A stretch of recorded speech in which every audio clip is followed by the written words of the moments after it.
good morning because we are kind of good morning because we're that at 9:30 in the morning here in Europe, in Switzerland. And welcome to this new episode of a Life in Motion podcast.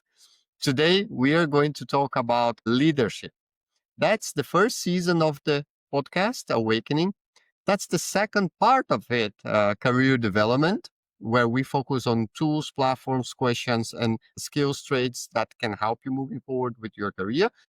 And it's the last episode of this blog where we talk about leadership. The great thing about it, it's that it's not me talking about leadership because that you could get straight from my book. It's actually amazing professionals, experienced in different industries, in different roles, playing with the most senior executives and most developed corporates in the world that are coming here with me today to share their insights and their tools, their platforms, the questions they have used to develop as leaders in their own spaces. And because of that, I want to bring them at once here into the stage. And I am going to do gentlemen's first today. So, Rob, good morning. Welcome to the podcast again. I love having you with us. Would you mind introducing yourself to the audience? Good morning. Thank you for having me, Eduardo. We've had many chats, and I've always enjoyed our interactions. I've chatted with Andreea before, and looking forward to chatting more with Rona. So, yeah, basically, my background is I suppose started as a psychology graduate, where I specialised in happiness, and I was trying to help people to be happy. And I realised the big problem was relationships. From there, I moved from relationships into conflict. I trained as a mediator. And then I eventually moved from that to noticing that relationships was being a great team into teamwork, which then led me into, okay, what is the leadership behaviors that we need and the kind of leadership relationship in order to make the team function at their best? And that's kind of my route in. Love it, Rob. And you wrote the book. How connected is your book to the theme of the day, leadership? So my book is First Face North, which is basically saying that we have to know kind of the direction and the sense of purpose and sense of intentionality behind what we do, and then move in that direction to be happy. And it's funny that was written quite a long time ago, but it actually leads on to the next series of books that I want to write about relationships. So for me, everything comes down to people.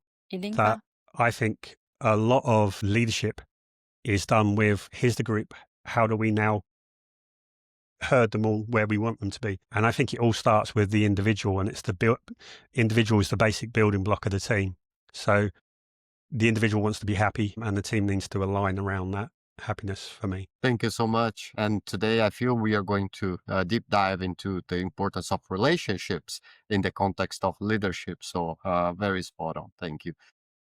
Rona, lovely to have you also again with me. I mentioned the last time it's like bringing the whole Ginger family together, and yet you as this unique, lovely human being that I got a chance to meet in our professional lives. Would you mind introducing yourself to the audience? Of course. Thank you, Eduardo. Thanks for inviting me again. And you're a lovely human being as well, it has to be said. And I have to make a confession right from the get-go. I feel a bit of a fraud because we're talking about leadership. And I think from all conventional viewpoints, I haven't quite reached the mark on that. To explain, not to do myself down, but to explain, I was one of those real good girls. I've already said that before, and I think on the last podcast, good girl, did her work, got good grades, and ended up going to university, a really prestigious university, to study law. And I got into the workplace, and guess what? Everything started to go south. It really was not a good fit for me. But nevertheless, I did what I always did and motored on, trying to do my best, and I just didn't feel right.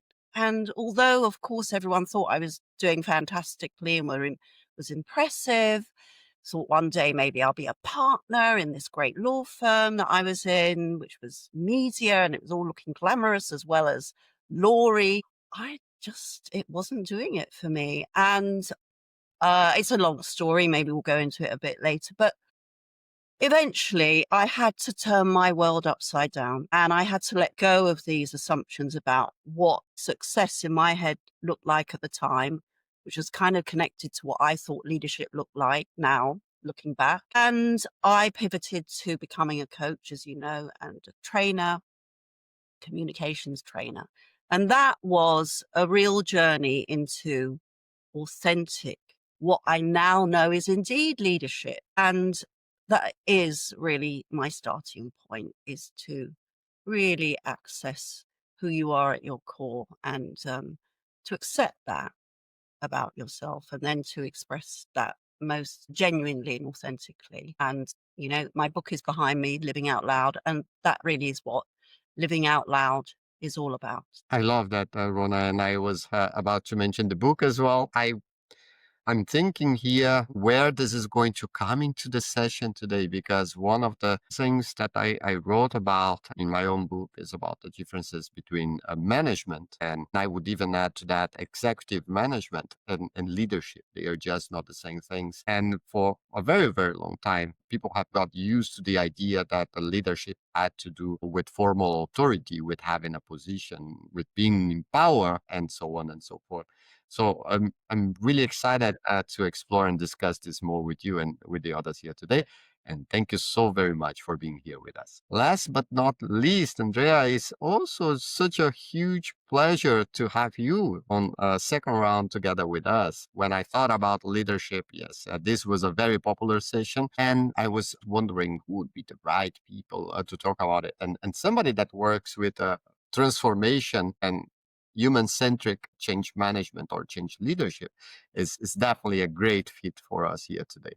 Would you mind introducing yourself to the audience? Thank you very much for the humble introduction, Eduardo, and for having me for the second time. I have to say that I really enjoy this kind of introductions from the heart, that you don't go through the CV and I've done that, I've done this, and just speak more about who you are as a person. I mean, we are leaders, but sometimes we are not leaders. We are just ourselves.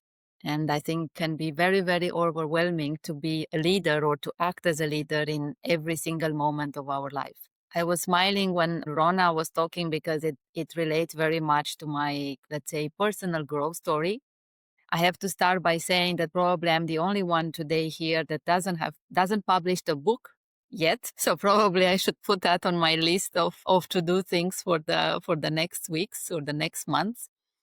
In one very short sentence, what I do, I help organizations to navigate the complexity of business transformation through a very, let's say, focused human-centric change management program that looks beyond the processes and tools that needs to be implemented, but focus on psychologically safety, ethical leadership, decentralized management, and all the elements that come across. Now, myself, Andreea, if I consider myself a leader, I think it's a lot to talk around it, because I had quite of a personal journey and very intense one in the last 14 months, I will say, because I transitioned from a position where I thought things can be done in one way. So business transformation, it's all about keeping the pace, doing like the project management, traffic lights, Excel files with comms plans and so on, to actively and very intensively, I will say, bringing myself into a total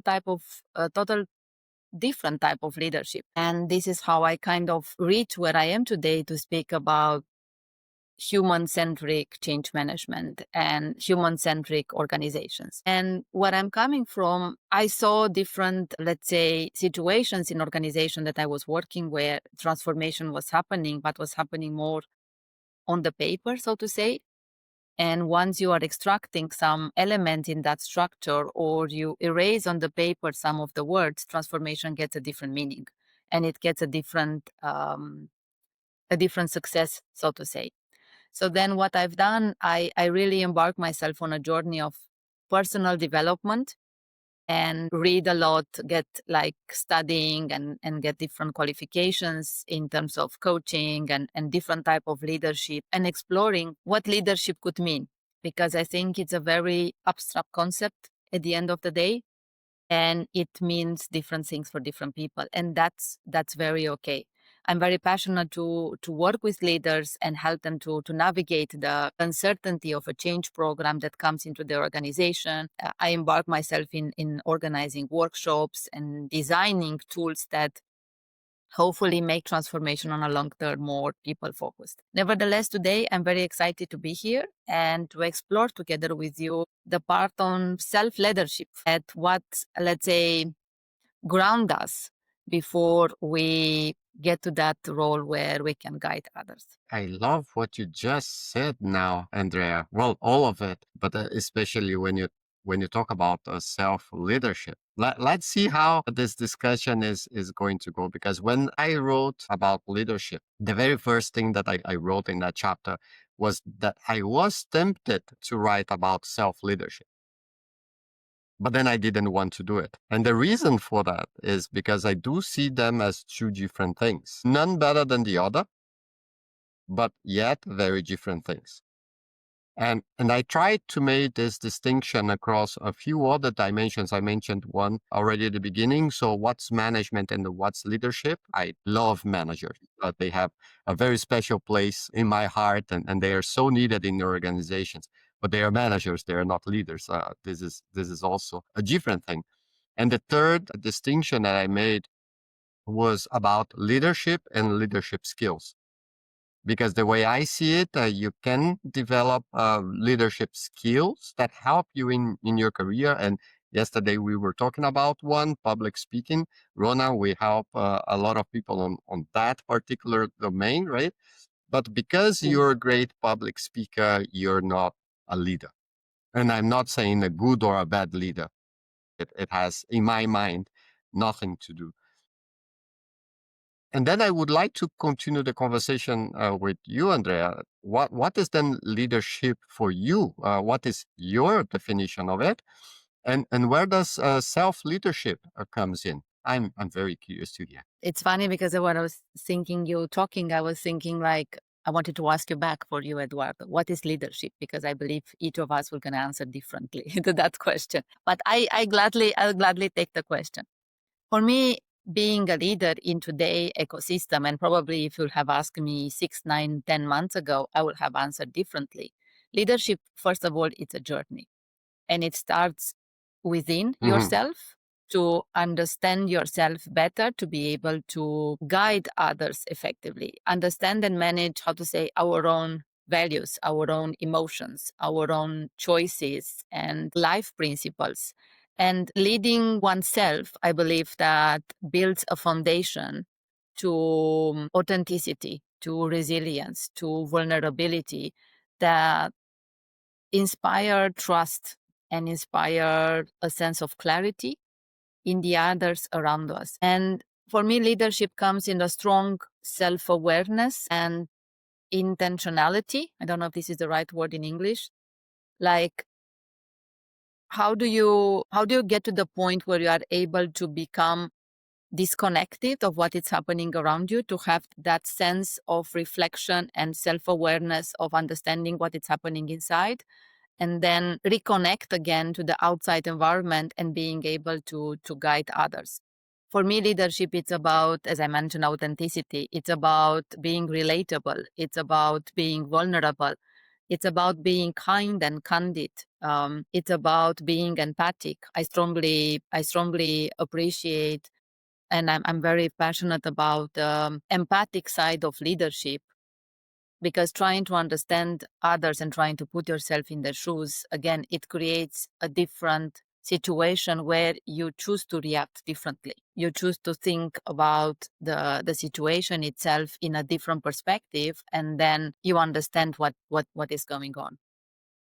When I look about the evolution of the leadership in the last couple of years, and especially in the dynamic of the ecosystem that we live today, with quite a lot of hierarchical organization, artificial intelligence coming in between. And for me, it's still a topic to explore further on how eventually we will lead differently to allow robots and humans working together, to allow an organization that, or to create an organization that can cohibit together and collaborate on a long term to drive the financial impact or the strategic goals and so on that we have.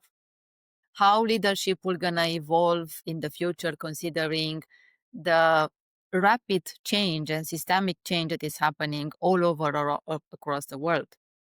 And we call it authentic leadership, we call it empathic leadership, we call it ethical leadership.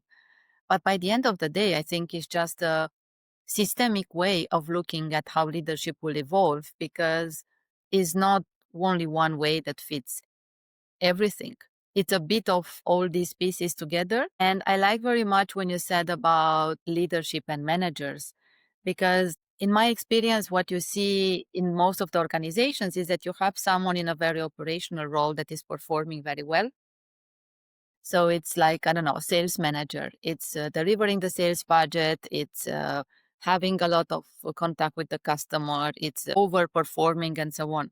And because it's so good in the operational task, it's very good manager, you promote that person to be the head of the sales department, assuming that from being a sales person to a sales manager to the leader of that sales organization, that person will know how to lead the team. But this kind of leadership is not taught as part of the, the onboarding into the new role. It's not teach as part of the what do you need to do and how you need to lead your organization. And every team is different. You have different personalities to consider. You have different team dynamics to think about. There are so many things, and it's so dynamic that it's changing. You have a new person coming in the organization. You have new goals that you need to fit in and so on. So that's why I said at the beginning, leadership, it's a constant journey with different elements which you need to adapt based on the situation that you get yourself into. And you might be today a different leader that you're going to be tomorrow. And that's okay, because you are faced with different situations. I think eventually this is what leadership is, to relate yourself to the situation and being able to react in a way that leads, or maybe I'm using the wrong wording here, but fix the problem, build up the trust, and also allows people in those roles to grow themselves and to become better on what they are doing. That was a long answer. Sorry for that. The thoughts, Andrea. No, that was a great answer, not long. And there are 4 points that I'd like to highlight in what you said to us. First, about leadership styles, and we could have another session, a little live just dedicated to that, I guess. Which bears the question as well, is that there is only one style that is right, or there are multiple styles that would apply even within the same context. And I thought that you already started responding that one. Then you talked about this phenomena in organizations where operational excellent people get promoted into managers. And then you said something about then they get promoted into head of whatever it is in the company.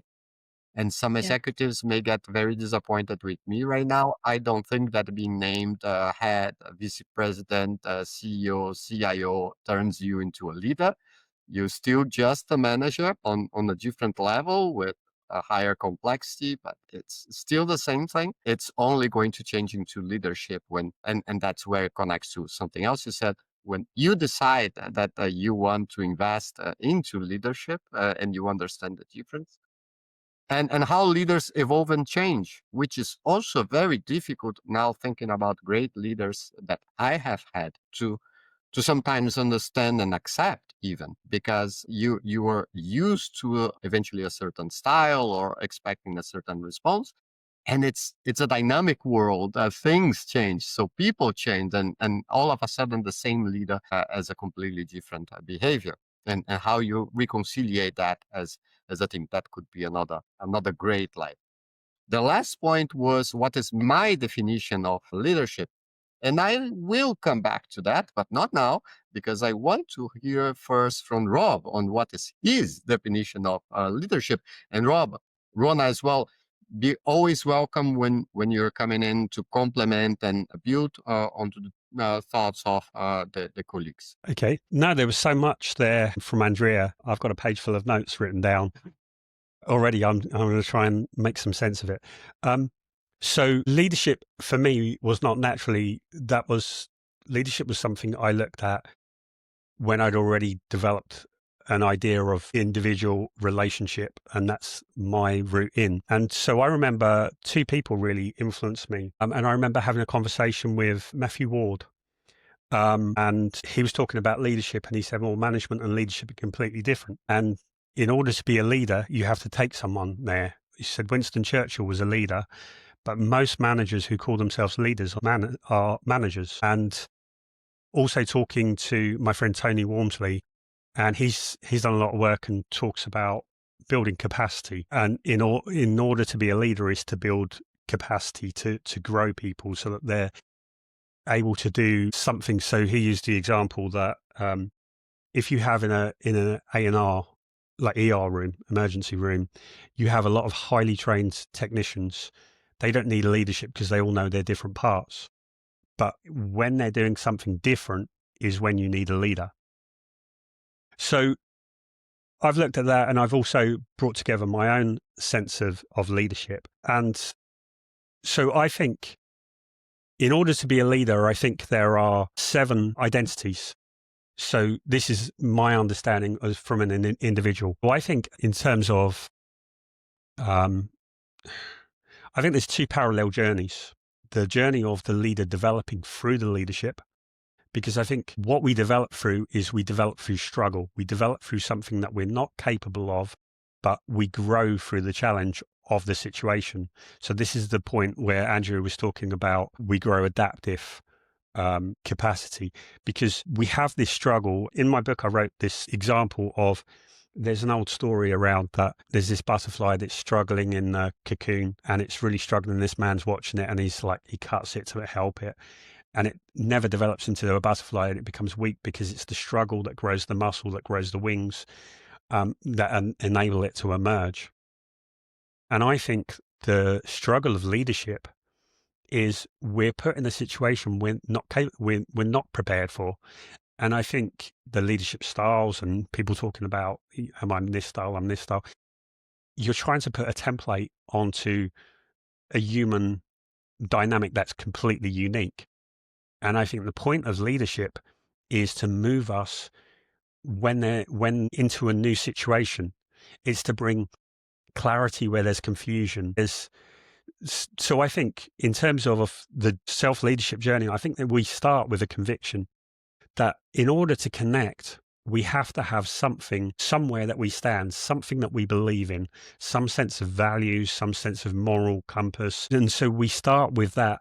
And it's not necessarily a conviction when we start, but it's part of our blueprint of what we bring that no one else would bring. And through the journey, and the journey is to bring clarity, to bring communication and connection to the group. And so when we do that, we develop the sense of authority. And so we might have positional authority, but nobody's going to follow you just because you're given a position. There's a social contract between you and the team, and you have to have that moral authority. And so this is where I think that a leader really needs about 7 identities.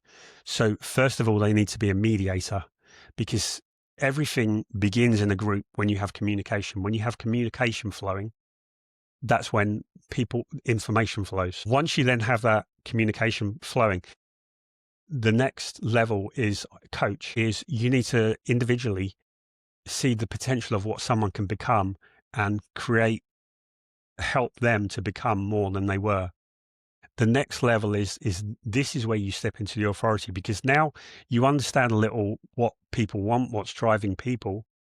You've got the communication. So now it's about bringing some of you. So now it's because a relationship is an interaction. And so now you step forward and you share your views and you start to guide things. But then it's about facilitating the group. And facilitating the group is creating what we might call psychological safety. It's creating the environment where people can speak up. So it's not just you one-to-one conversations as it would be in the coaching, but it's you one to many, and creating the group conversation. Next is the pivotal moment for me is being a unifier. Is the point of understand. It's not you saying this is what we're doing. everyone got on board or don't. It's you saying, okay, look, I get a sense of what you want. I get a sense of what we want. I'm going to articulate a shared purpose. And for me, the poster child for this is Martin Luther King. Is when he set up, he'd done all the work, he'd spoke to people, he knew what people felt, he knew what he felt. And someone said, tell him about the dream. And off the cuff, he came up with, I have a dream. And that's a speech that people have spoken about ever since. And then when you have that, with that unification, you have commitment. That's where people buy into, not because they're buying into your journey, they're buying into their own journey, that you're articulating how they fit into it. Then you have the manager role of being the steward. And most teams, that's all they need. But if you are developing something new, then it's the next level is when you have all that, then you can lead. And I think it's possible to lead a situation without being a manager.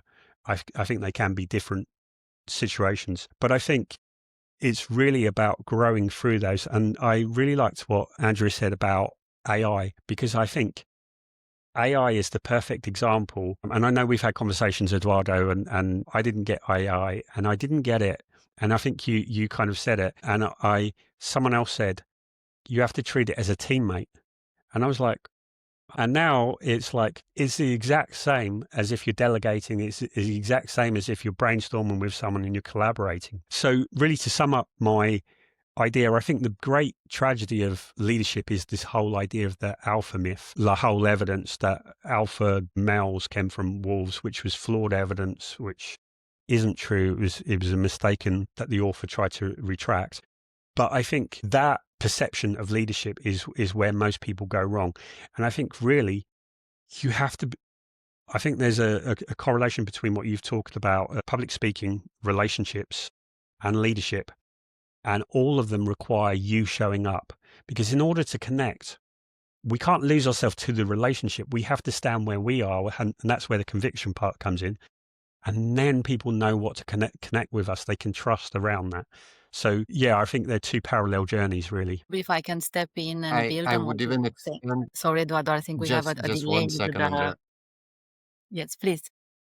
Yes, that is a little delay. Robert, I just wanted to reflect, and then I'll give it back to you, Andreea, on how you have built even an extended journey, right, with this 7 identities of a leader. And I can definitely see how this doesn't build on a sequential way, and it doesn't have to build at all levels at the same time. So it's a zigzag, a kind of journey, and you added the element of context. So what is that the team needs? Because not necessarily the team needs everything at the same level at the same time. And just because I love my coaching journey as well, you also mentioned something else that got me hooked, because this is coming up with managers and leaders in coaching sessions very often, and it's the simplest thing and the hardest thing to work with. Because they ask, as leaders, what is this unique element that you can bring? Because if you speak many languages, I speak many languages. If Rona has multicultural experiences, Andreea has multicultural experiences. If somebody brings a PhD, somebody else brings 3 PhDs. And if it's about connections, networking, again, the history only repeats itself. And I dare say, just my position here, nobody in this world will bring anything that's unique other than themselves. And it's when you feel that you are enough with whom you are, that you feel way more prepared to become a leader. Andreea, over to you to comment, because you have asked the word. And then Rona, I'm dying to hear about your further thoughts on the definition of leadership and the contrast with self-leadership. Andreea. Thank you, Eduardo. I wanted to build on what Europe just said. I think for me, when I was listening to you, I was thinking about when you have this team dynamic. So you have a team meeting today, and then you have the lead, the manager of the team, and the team there. I think it's always about what kind of leader do you want to be in the meeting today? You want to be curious, to listen and ask questions that creates that space for others to contribute first before you sharing your view. So to have that psychologically safety that we spoke about earlier. to be the facilitator that grounds the room and notice the tension, and with clarity invites the people to share without rushing to solutions or conclusion. To be the advocate you're also mentioning into your 7 characteristic of a leader who speaks calm, to speak the truth, and even challenge the status quo is not about the leader to be always right, but to model courage and integrity. And then that's kind of framing it to what am I avoiding saying or deciding in the leader and why? And having that awareness built in within. Like I'm avoiding naming the elephant in the room because, I don't know, we have constrained resources, or I feel that I will demotivate the team. But then how do you balance the trust and the honesty? Because it creates different perspective. You are hesitant to decide on some constraints, I don't know, on the budget, or the team maybe is not ready yet. And that not ready yet, it's kind of perfectionism or delaying some kind of clarity in building up the progress. And then last but not least, I think it's also the feedback on the gaps that we have in the team, in the organization, in the process, and so on, which avoids conflict, but also kind of take people back from a people pleasing habit. You know that things are not right, you don't name it, you don't address it, but that again, it's minimizing or it undermines the psychologically safety that you need actually to come back at the beginning to speak up and bring clarity, bring consensus around what is about. Yeah. Rona, to you. And I feel you have I feel you have touched into many elements that definitely I agree they are there on the root of being a leader. So how trust and empowerment work with courage, with taking the leap, with being bold, and how that helps shaping the path. And what is the path in the first as the now I cannot wait anymore to hear from you, Rona. What is your definition of leadership extended from your intro, and how do you see self-leadership positioned there?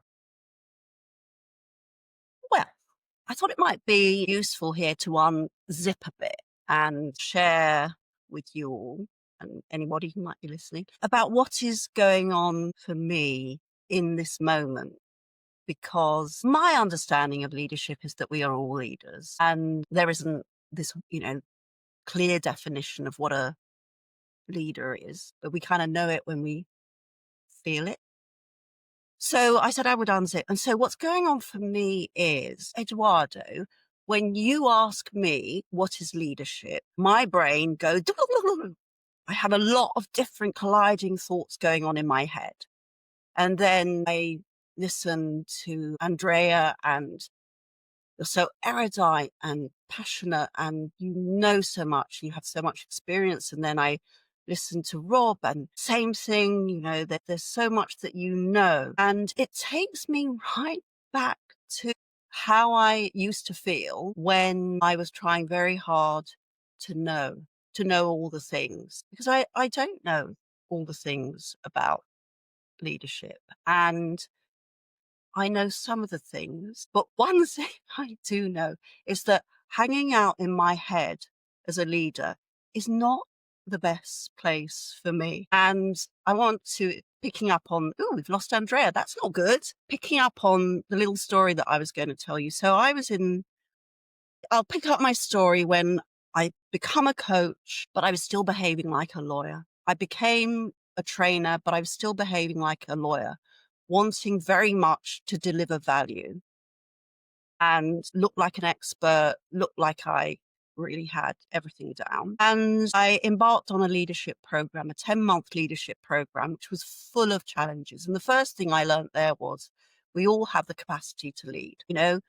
Whatever job you do, from you might be sweeping the roads to being the president, you can be as much a leader sweeping the road as you can be as a president, because it's who you are being when you are sweeping the road. And that began to play out for me in a really powerful way. And I found myself one day, I was going to one of my trainings, and my natural place when I used to go to a training was to really over prepare. because I knew I'd be in front of the room. I would be co-leading, and I had to look good. I had to look professional, and I had to remember all of the things, and it would make me very nervous. And I was going through this particular training that day, and I don't know if you both must be familiar with the underground tube Yeah. system in London. And there are loads of different tunnels. And often you'll come to the end of a staircase, perhaps, and you might go this way, you might go that way. You have to choose. And as I came to the end of a particular staircase that day, as I went to my training, I thought to myself, I have a choice here. I can either come from my head today, I can know all the things, or I can come from somewhere which is much more powerful for me, which is coming from my heart. And when I decided to come from my heart, my nervous system calmed down. I regulated myself. And I was able to step into that room in a way which was much more in service to the participants. And of course, when that happened, my brain was able to click in. And the reason I'm telling you that story is because I think so many people feel they have to be performative. They have to act like a leader. When in fact, we're all just humans going about our business in the world. And what we need to do is act like who we are, act like a human, act like who we are. So I could have chosen today to really sort of lean into, I must get my book out. I must read up on leadership, which by the way, I did. I looked up a definition of leadership in case I needed it, but it doesn't work for me. That kind of thing does not work for me. What works for me is to tell you how I'm feeling, because I think that's the way I connect to people. And that is really the work that I do with a lot of leaders now, ironically, is to help them find out who they really are. And picking up on what Rob said, I think the first place to start is to understand what you're here for. What's your purpose in this world? Because when I work with people around their purpose and what means a lot to them, all their defenses fall away and you're just left with the human, the person. And, it becomes very gentle and soft, or it becomes incredibly dynamic and exciting and vibrant. You get the real person. And when you get the real person, you get the real leader. That's it for now. Welcome back, Andreea. You just missed everything I had to say.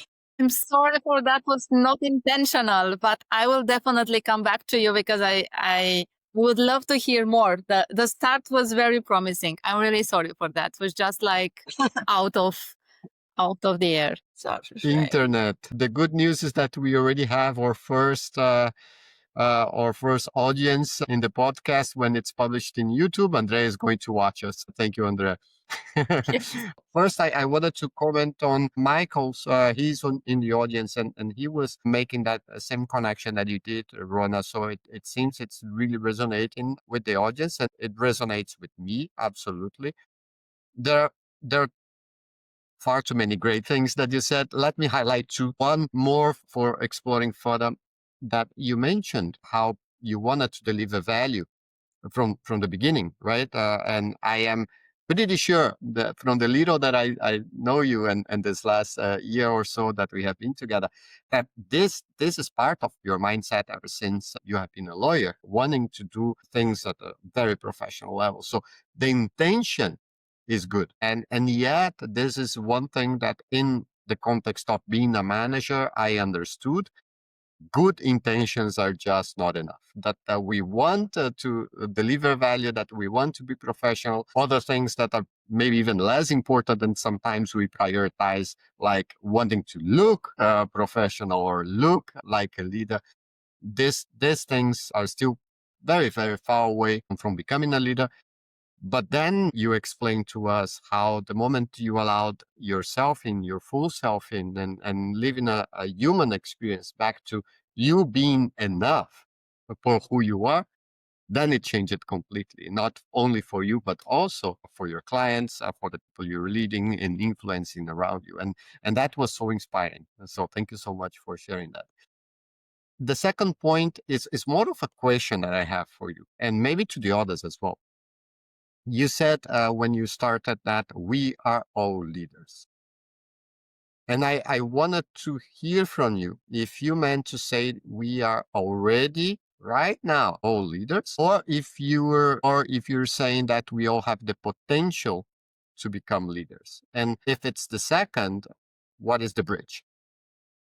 I think it is the second. I think we are all leaders, but we do not know it. So for me, the bridge comes from my thinking about what it means to be out loud. This sense of really upping our self-awareness and then accepting who we are and then expressing that fully. And of course, that takes intention. And I think when I say to people, I'm really encouraging you to be out loud. People sort of take a step back because they think, oh, she wants me to be noisy and extrovert. But actually, that is not it at all.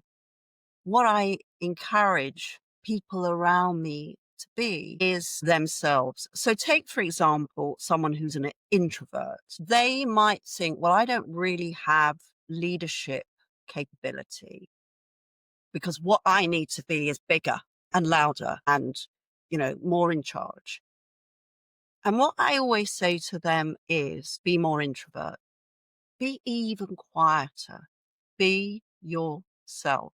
And I know it's an easy thing to say, and it's a kind of mantra that we all say, but this is kind of radical authenticity. And that leaves space for this next part about self-acceptance, which is around this piece that if I can relax into myself and be okay with who I am and really start to express who I am, then it becomes much easier to lead and to have other people respect and follow you.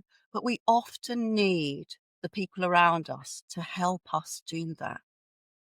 So a very sort of tiny example.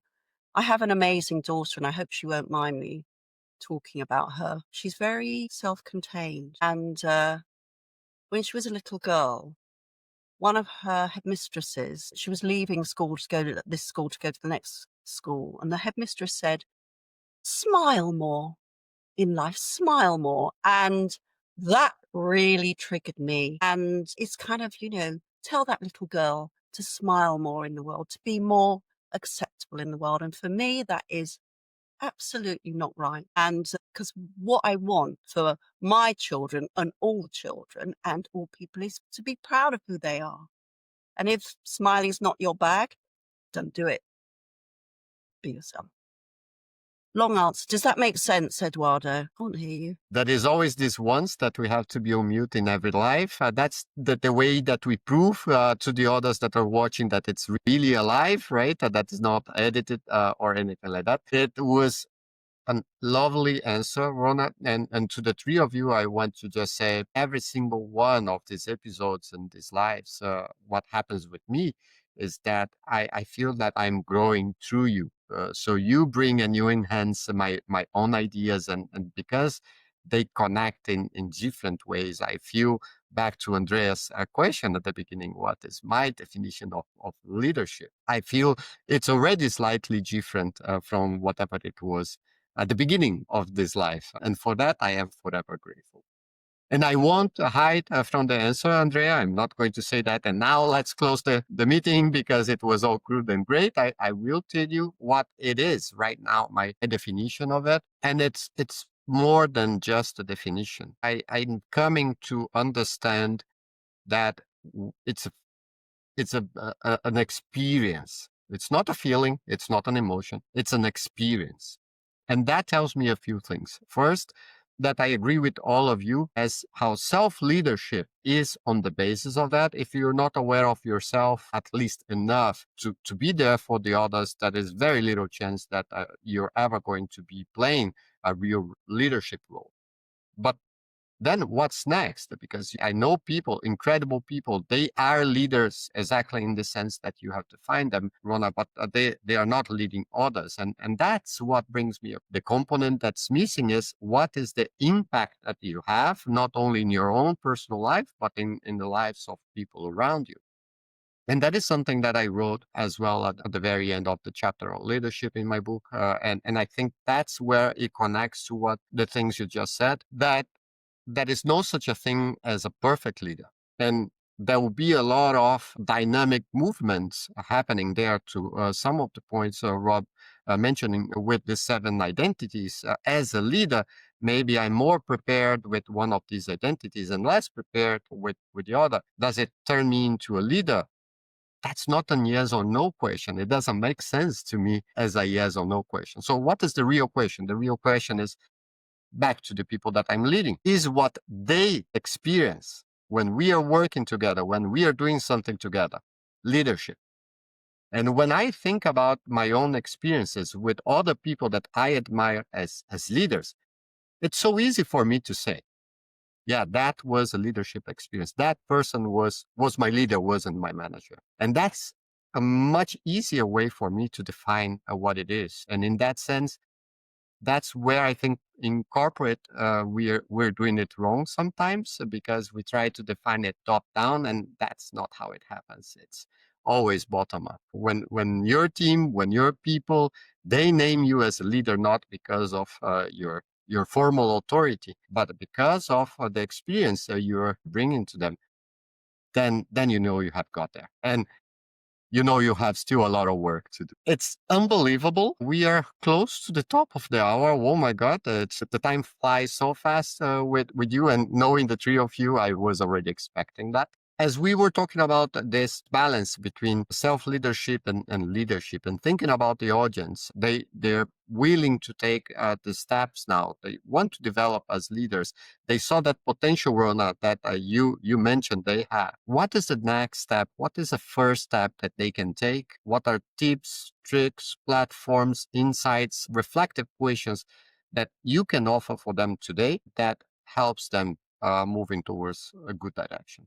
And I would start with you again, Rona, if you don't mind that. Absolutely. So, as I mentioned, self-awareness. Take a deep dive into who you are and what you stand for. That's really the first place to look. And if you don't know what you stand for, think about the things that are really meaningful to you. And then ask yourself the question, what is it about that is meaningful? And that can be from any part of your life. But really, it does start with you. And as I say, once you understand who you are and what matters to you, accept that and bring it to the world. Thank you so much, Rona. If you allow me to extend that on the coaching side of my life, what I have observed is that sometimes people want this purpose, this what they stand for, to be something of a grandiose kind of size, something like leading people into living in Mars or of sorts. And the more they realize that it's their answer, doesn't matter which answer it is, the easier this journey seems to be. Yeah, so right. Thank you so much.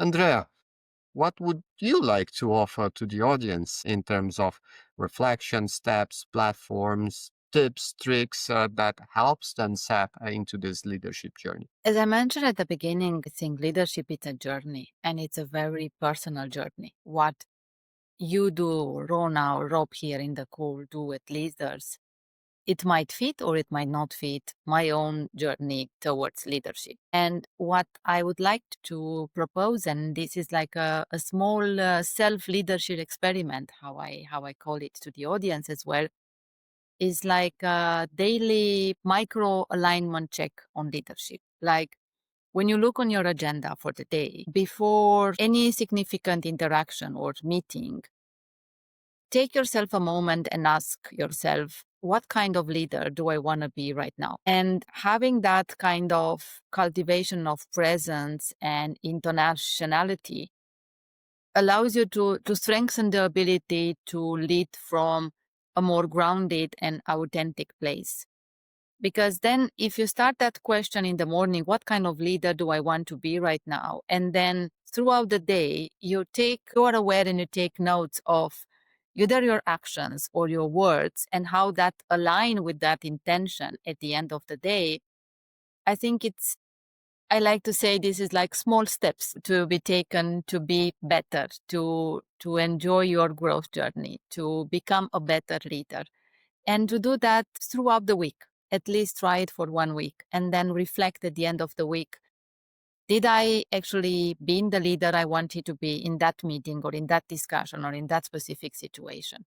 And coming from that grounding, present awareness space, allow yourself to reflect and to find a better way or a different way to lead in the future. Thank you so much, Andrea. That there are couple aspects there that I am going to take also to reflect. Definitely the importance of context, how we need to, or how we benefit, not we need, we can do whatever we want, but how we benefit from thinking about the specific circumstances that are going to come. And then the second aspect of it, how we adapt to it, which means we have choice, which means different styles play a role, which means this thought, this quality of thought is probably a key element that delivers the leadership experience for those that are working together with us.